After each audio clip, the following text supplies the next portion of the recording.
Coucou toi, j'espère que ça va, moi ça va. Aujourd'hui je te retrouve pour une nouvelle vidéo, enfin. Donc c'est la vidéo où je vais raconter vos story time à vous que vous m'avez envoyé sur Snapchat. Donc si tu me suis pas sur Snapchat, je te le mets ici. Au cas où si je refais d'autres vidéos comme ça où je vous demande des choses sur Snapchat, si tu veux participer, bah abonne-toi, non. Suis-moi sur Snapchat, comme ça tu pourras y participer aussi. Donc je coupe cette vidéo en deux parties. Donc il y aura la partie où vos story time, enfin avec vos story time assez drôles, etc. Et l'autre partie avec vos story time un peu plus sérieuses et un peu plus graves. Donc j'ai pas envie que les vidéos durent 150 ans, du coup je vais essayer d'aller assez rapidement. Donc normalement la première partie ça devait être vos story time drôles, etc. Mais j'ai eu un souci avec cette vidéo, je sais pas, j'arrive pas à la monter. Donc je publierai cette vidéo là en première. C'est vos story time beaucoup plus sérieuses. Sachez que dans cette vidéo il n'y aura pas le nom des abonnés, tout simplement parce qu'elles n'ont pas voulu apparaître dans la vidéo. Je l'ai bien précisé sur Snapchat de me dire si vous vouliez ou pas apparaître dans la vidéo. Et les story time que je vais vous raconter là, c'en est que j'ai sélectionné. Et voilà, généralement les filles ne voulaient pas apparaître ou ne voulaient pas mettre leur nom dans la vidéo. Ce que je peux comprendre, surtout avec leur histoire, c'est normal je pense. Donc je vais commencer tout de suite. Première story time, je suis tombée enceinte à 14 ans.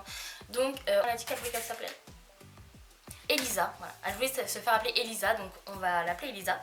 Donc Elisa, elle était au collège, dans un collège avec des gens assez, comment dire, mal réputés, on va dire. Voilà, les garçons embêtaient énormément les filles, que des choses comme ça. Et la primaire est à côté du collège, voilà. La primaire est à côté du collège, donc du coup généralement ceux qui sont en primaire, quand ils vont au collège, ils sont généralement dans la même classe que ceux qui étaient en primaire. Ça veut rien dire mais vous avez compris. Bref.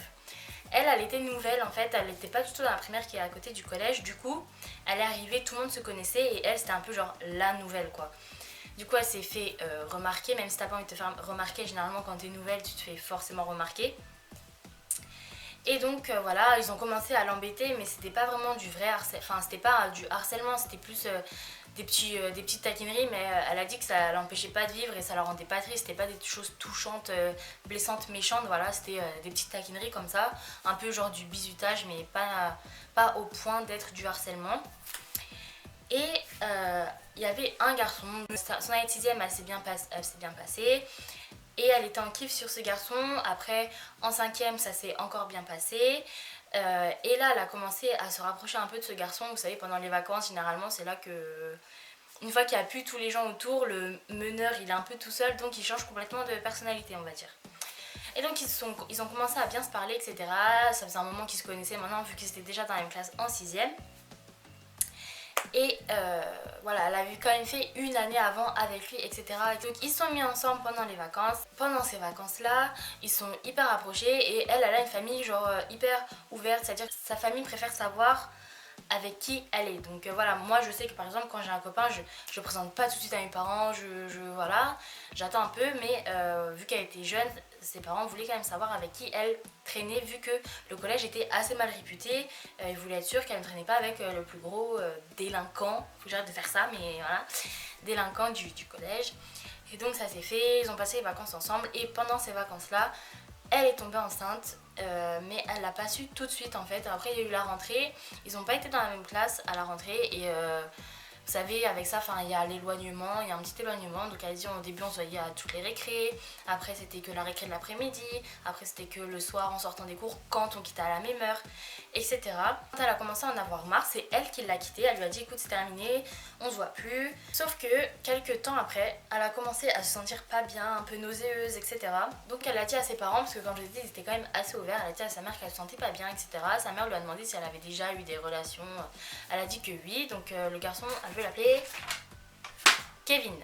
Et donc du coup sa mère a dit écoute on va faire un test tout de suite, on va pas prendre de risques parce que voilà vous êtes jeune, vous savez pas encore vraiment comment vous protéger, comment faire ci, comment faire ça. Et verdict, elle est tombée enceinte. Elle pouvait avorter, mais pour elle avorter c'était tuer quelqu'un. C'est un peu la vérité d'un côté et elle voulait vraiment pas avoir ça sur la conscience, surtout à 14 ans. Je pense que c'est très compliqué, mais c'est tout aussi compliqué d'avoir un enfant. Donc d'un côté, moi très sincèrement, moi je sais même pas ce que j'aurais fait. Donc voilà, pour tout vous avouer, c'est une décision qui est je pense hyper difficile à prendre. Bon, je sais plus où j'en étais. Bon, en gros, pour finir, aujourd'hui tout va très bien. Elle l'a gardé, Mais elle a une très mauvaise réputation dans son collège, donc elle a arrêté. Le gars a dit que c'était pas de lui, qu'elle avait trompé, nani nana, donc voilà, c'est parti en du n'importe quoi. Aujourd'hui, elle a un enfant qui... Aujourd'hui, elle a un enfant qui va très bien, qui est très heureux et avec l'aide de ses parents, elle a réussi à s'en sortir. Je suis vraiment hyper contente qu'elle ait réussi à s'en sortir parce que moi, à sa place, je pense que j'aurais vraiment pas réussi. Très sincèrement, j'aurais vraiment pas réussi, je pense. Donc ouais, franchement, je suis hyper fière. Enfin, je suis hyper admiratrice. Je sais pas si ça se dit, mais ouais, j'admire beaucoup. La deuxième story time, donc en fait, c'est un jeune garçon qui veut se faire appeler Romain, donc on va l'appeler Romain. Donc il était au collège, tout se passait bien. Ensuite, à la fin de la troisième, après le brevet, donc il y a les vacances. Et pendant les vacances, il s'est rendu compte, on va dire, qu'il était homosexuel. Donc en fait, pendant ses vacances, c'était la première fois qu'il avait été attiré par un garçon qui va appeler Bastien. Pendant les vacances, il est parti avec sa famille dans un camping et il a rencontré ce fameux Bastien. Au début, ils sont devenus amis et après, ils se sont rendus compte qu'ils s'entendaient hyper bien. Mais ce Bastien était, il savait, comment dire, Bastien était homosexuel. Il l'a dit à Romain. Romain lui a dit qu'il était hétéro parce qu'il était toujours sorti avec des filles et il n'avait jamais eu d'attirance spécialement pour un garçon. Donc pour lui, il était vraiment hétéro. Donc voilà, il a dit mais voilà, on restera amis, il n'y a pas de problème pour ça. En fait, ils ont découvert qu'ils habitaient pas très loin, dans la même région, etc.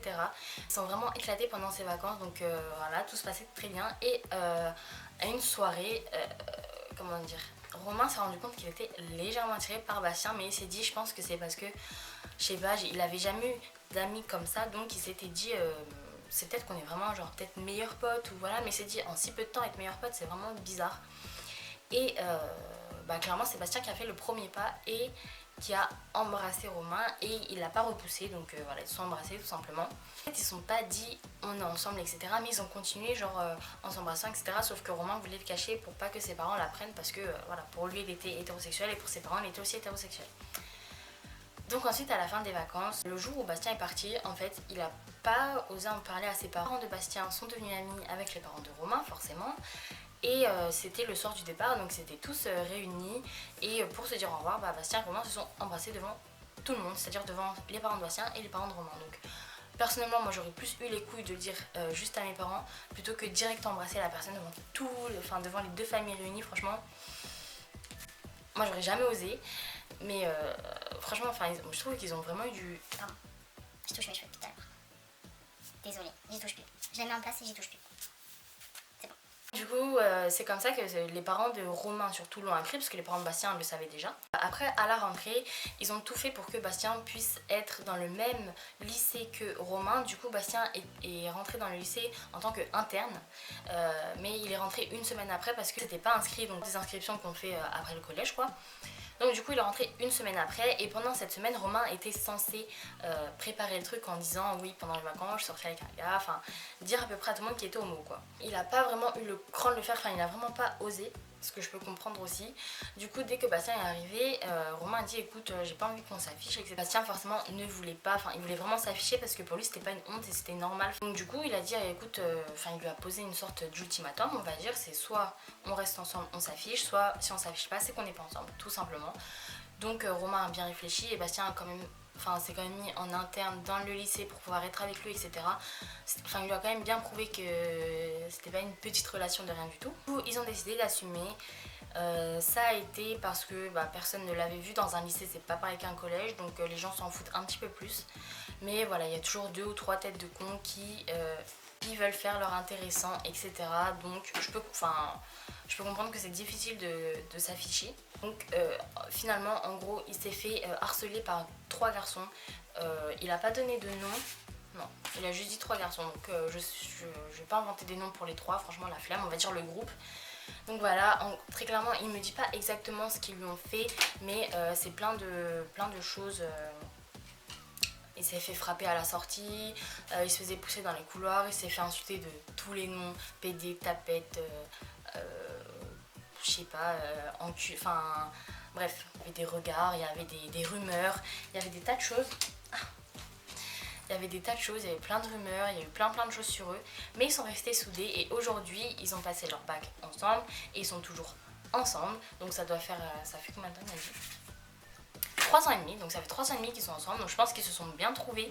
Et voilà, comme quoi on n'est jamais sûr de qui on est finalement, parce que jusqu'à ses 16 ans, il pensait qu'il était vraiment hétérosexuel, il n'avait jamais été attiré par un garçon. Et là, en vacances, bim, attiré par un garçon, donc c'est quand même fou. Enfin, donc, je suis désolée, ça a coupé encore une fois, mais je disais que moi, ça m'était jamais arrivé. Rien du tout contre ça, pour moi, chacun aime qui il veut, chacun fait ce qu'il veut. En fait, je m'en fous, très clairement, je m'en fous. Pour moi, chacun aime qui il veut, il n'y a rien qui interdit ça, donc voilà, franchement, pour moi, chacun aime qui il veut. Oui. Je suis en train de me faire... Donc la dernière story time, je vais essayer de faire vraiment vite. Celle-ci, elle est un peu plus... Elle est triste, mais après, elle est joyeuse, tu vois. Donc, je sais pas si vous voyez cette petite bête là. Là. Voilà. Et ben, cette story time est... Enfin, elle va pas parler de mon chien à moi, mais le chien d'une autre fille. Donc en fait, c'est la même race, donc un American Staff. Là, vous m'avez beaucoup demandé, donc maintenant vous savez, c'est un Staff. Et donc en fait, cette fille, elle avait des voisins qui avaient tout le temps des chiens, tout le temps, et ils étaient dans un piteux état. Et un jour, ils ont eu un Staff et ils l'ont entraîné pour le combat. Donc c'est pour ça que les pitbulls, donc en gros c'est des Staffs croisés quoi, sont interdits parce qu'il y en a quand même qui en ont, et que mon chien est un chien de catégorie, donc c'est-à-dire soi-disant un chien méchant ou dit dangereux. Bien évidemment, tout dépend de l'éducation que vous lui donnez, parce que vous m'excuserez, mais si ça c'est dangereux, voilà quoi, je sais pas si vous voyez les caniches que c'est, mais voilà. Donc du coup, il l'a entraîné pour faire du combat, donc il l'a entraîné dans le jardin, il l'a enfermé dans le noir, il lui donnait pas à manger, et un jour, vous voyez plus le chien, donc la fille, elle m'a pas donné de non, elle m'a pas donné de prénom de comment l'appeler, donc on va pas l'appeler. Donc elle est allée chez le voisin parce qu'elle ne voyait plus le chien, donc elle s'est dit bonjour, enfin elle a dit bonjour, excusez-moi, est-ce que votre chien est encore là? Et les voisins ont clairement dit non, on l'a abandonné dans la forêt à côté parce qu'il n'était pas assez fort, il ne servait à rien. Voilà. Comment vous dire qu'elle a direct été dans cette fameuse forêt avec à manger. Elle m'a dit je suis allée avec 3 morceaux de jambon pour essayer d'attirer le chien au cas où si elle le croisait. Donc elle a fait ses recherches dans la forêt et au bout de combien? Elle me dit environ 2h45 et 37 secondes. Elle a trouvé le chien, donc elle a tendu les petits morceaux de jambon, mais le chien lui a littéralement sauté dessus. Donc elle s'est pas fait dévorer par ce chien, mais il lui a dévoré dessus, mais de peur en fait. Il a vraiment été apeuré par elle, mais vu qu'elle avait à manger et qu'il crevait de faim, très clairement, il était hyper maigre. Elle m'a mis des photos, mais j'ai pas eu le temps de les screener, donc puis de toute façon c'est dégueu, donc je vous mettrai pas ça dans la vidéo. Pardon, de l'état du chien, et ça me dégoûte, ça me répugne, le pauvre. Très sincèrement. Donc il a été chez les vétérinaires, ça a été très difficile de soigner parce qu'il avait très peur des humains vu qu'il s'est clairement fait maltraiter. Donc ils l'ont soigné, en gros ce chien n'appartenait à personne, donc s'il allait à la SPA, très clairement je pense pas que c'est le chien qui aurait été pris en premier parce que déjà il était pas beau, il était devenu moche parce qu'il était arraché de partout. Et donc elle a dit écoutez moi je prends la responsabilité, je le prends, je l'éduquerai correctement, etc. etc. Donc à l'heure d'aujourd'hui c'est son chien, il s'appelle, c'est un mâle, hein. Il s'appelle Falco. Elle sait pas exactement quel âge il a, ils l'ont jamais su, les vétérinaires ont déduit, mais il avait environ 1 an et demi, 2 ans quand elle l'a ramené. Donc voilà, elle me dit que c'est un chien plein de vie, heureux, qui a grossi. Donc si j'arrive à retrouver la conversation, je vous mettrai des photos du chien, mais c'est vraiment pas sûr que j'y arrive parce que je me rappelle plus de son snap. Donc voilà, je voulais vraiment vous raconter cette story time parce que je la trouvais vraiment trop mignonne. Ça sensibilise et au moins, c'est vraiment aussi pour dire que ces chiens ne sont pas méchants, tout dépend de leur éducation, c'est tout. C'est comme tous les chiens. Donc voilà, et j'ai raconté ça assez vite parce que je n'ai plus de batterie et ça m'aurait embêté de devoir filmer le reste demain parce que ça fait 6 fois que je filme cette vidéo. Vraiment que cette vidéo t'a plu, si tu veux la deuxième partie, n'hésite pas à mettre des petits pouces. Si toi aussi tu veux m'envoyer tes story time, ajoute-moi sur Snapchat. Et donc voilà, je te fais plein de gros bisous et je te dis à bientôt pour une prochaine vidéo. Bye. Putain mais ce collier il me saoule. Désolée, ça fait je sais pas combien de temps que je filme avec le collier à l'envers, hein. Vous m'en voudrez pas. C'est tout moi, ça fait mal qu'à moi. Bref. Et aussi j'ai oublié l'annonce parce que j'ai une petite annonce. J'ai passé mon permis et je l'ai eu, c'est pour ça que je faisais plus trop de vidéos parce que je faisais mes dernières heures de conduite. J'ai été chercher ma voiture, ça veut dire que je vais pouvoir faire des meet-up. Tchuss.